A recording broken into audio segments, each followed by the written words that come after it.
Hello বন্ধুরা, আবারও স্বাগতম আপনাদেরকে নতুন একটা ভিডিওতে। যে যেখান থেকেই দেখছেন সবাইকে আমার পক্ষ থেকে শুভেচ্ছা ও অভিনন্দন। তো শুরু করছি আমার যাত্রা। তো আমরা যাত্রা শুরু করছি সকাল ৭টায় সৈয়দপুর থেকে। আমি এবং আমার সাথে আছে আমার বন্ধু আতিকুল ইসলাম। তো আমরা সৈয়দপুর থেকে যাত্রা শুরু করে বিরামপুর হয়ে আমার উদ্দেশ্য হচ্ছে আমরা ঢাকায় যাব। সো এখন আমরা বিরামপুর পার হচ্ছি। এই যে আমরা সাইনবোর্ডে দেখলাম ভাদুরিয়া, এরপর ঢাকার দূরত্ব।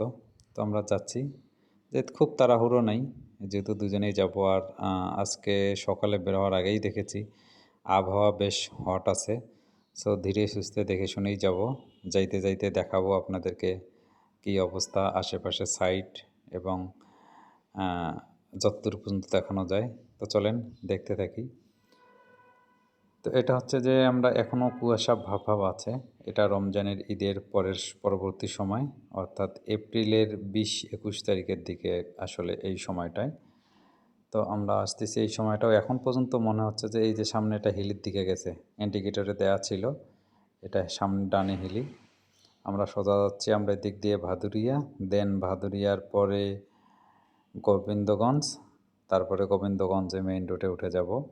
তো গ্রামের পরিবেশ প্রকৃতি দেখেন, এই সকালবেলার গ্রামের পরিবেশ এবং গ্রামের রাস্তা দিয়ে আসা, বলা চলে গ্রামে, যদিও এটা হাইওয়ে রাস্তার মতোই, কিন্তু ফিলটা গ্রামেই, কারণ এই রাস্তায় গাড়ি ঘোড়া অনেক কম চলে।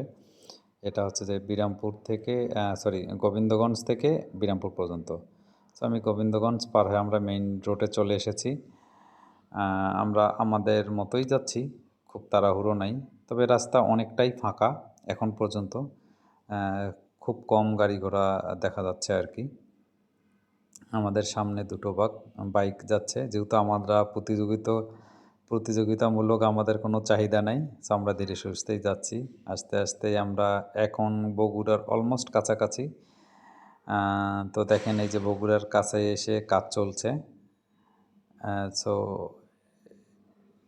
সামনে আমাদের যে গাড়িটা, সম্ভবত এসআরের এই গাড়িটা দিয়ে বেশ, এই যে দেখেন বেশ কালো ধোঁয়া ছাড়ছে আর কি। আমরা যে জায়গাটা পার হচ্ছি পুন্ড্র ইউনিভার্সিটি, এইখান থেকে কাজ চলছে রাস্তার এখনও। সো এই বেশ আগে থেকেই খেয়াল করছিলাম যে এই এসআরের এই গাড়িটা কী পরিমাণ ধোঁয়া ছাড়ছে, আনবিলিভেবল। এই গাড়িগুলোকে আসলে ধরে মামলা দেওয়া কিংবা কাগজপত্র সহ এদের ফিটনেস কতটুকু ঠিক আছে এটাও আসলে জানা দরকার। আসলে কর্তৃপক্ষ যদি সঠিকভাবে এই বিষয়গুলো না দেখে, তাহলে আসলে আমাদের পাবলিকের করার কিছুই নেই। গাড়ির দেখে মনে হচ্ছে গাড়ির ফিটনেসের ঠিক আছে। যে পরিমাণ ধোঁয়া, এটা বায়ু দূষণ, এবং পিছনে যে যারা বাইকার কিংবা অন্যান্য হচ্ছে যে প্রাইভেট পাথ দিয়ে যারা নর্মালি আছে, তারা কি পরিমাণ এটার ভোগান্তি হয়। এই যে দেখেন আর একটা পিকআপ নামতেছিল। যাই হোক, আমি আর ওদিকে খেয়াল করলাম না। আমরা আস্তে ধীরে চলে এসেছি। বগুড়া এসে নাস্তা করার পর আমরা আবার মুভ করেছি, এখন ব্রিজের উপরে উঠেছি। দেখে শুনে আস্তে ধীরে ব্রিজ পার হচ্ছি। যেহেতু প্রচণ্ড তাপমাত্রা, এখন একটু হচ্ছে যে রোদের ভাব কম মনে হচ্ছে, কিন্তু প্রচণ্ড তাপ। প্রায় আমরা প্রতি 50 কিলো কিংবা প্রতি 30 কিলো পরে আমরা ব্রেক দিচ্ছি। সো ব্রিজে ওঠার আগেও হচ্ছে যে ব্রেক দিয়েছি। সো ব্রিজ পার হওয়ার পরে আবারও আমরা ব্রেক দিব, কারণ 20 কিলো থেকে 40 কিলোর মধ্যেই আমরা একটা ব্রেক দেওয়ার চেষ্টা করছি। সো এইভাবেই আসতেছি। তো ডান পাশে আমাদের সেতুর কাজ চলছে, রেল সেতু। আশা করছি রেল সেতুর কাজটা শেষ হয়ে গেলে ট্রেনে যারা যাতায়াত করেন তাদের ভোগান্তিটা অনেকাংশেই কমে যাবে, কারণ এখানে আর হচ্ছে যে ট্রেনকে এখানে ক্রসিংয়ের জন্য দাঁড়াইতে হবে না। তো আমরা সেতু থেকে নেমে এই যে বাম পাশে আমার রেল লাইন দেখা যাচ্ছে, ব্রিজ পার হয়ে গিয়েছি।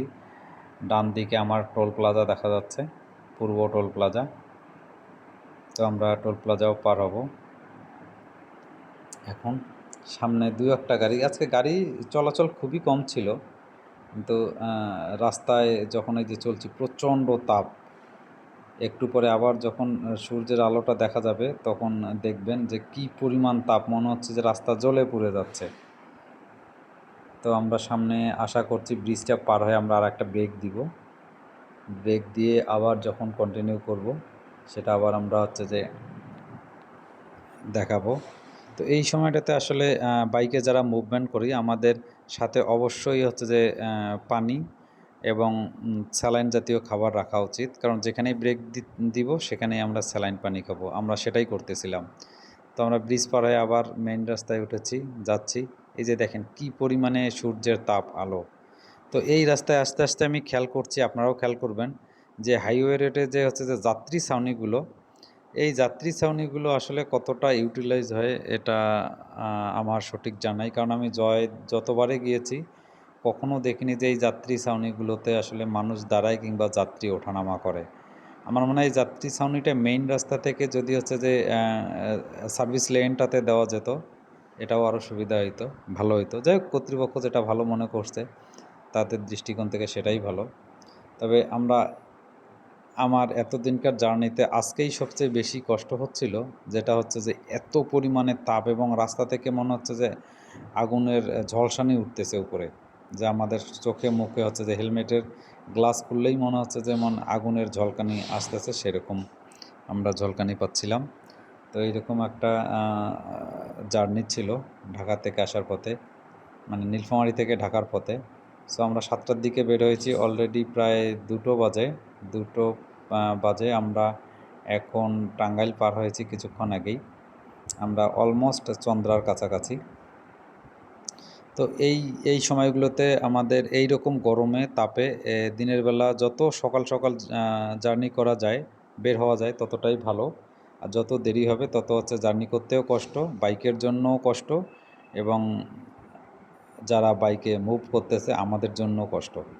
আমরা চন্দ্রা পার হয়ে এসেছি, আর 40 কিলো আসলেই আমরা হচ্ছে যে উত্তরা চলে আসব।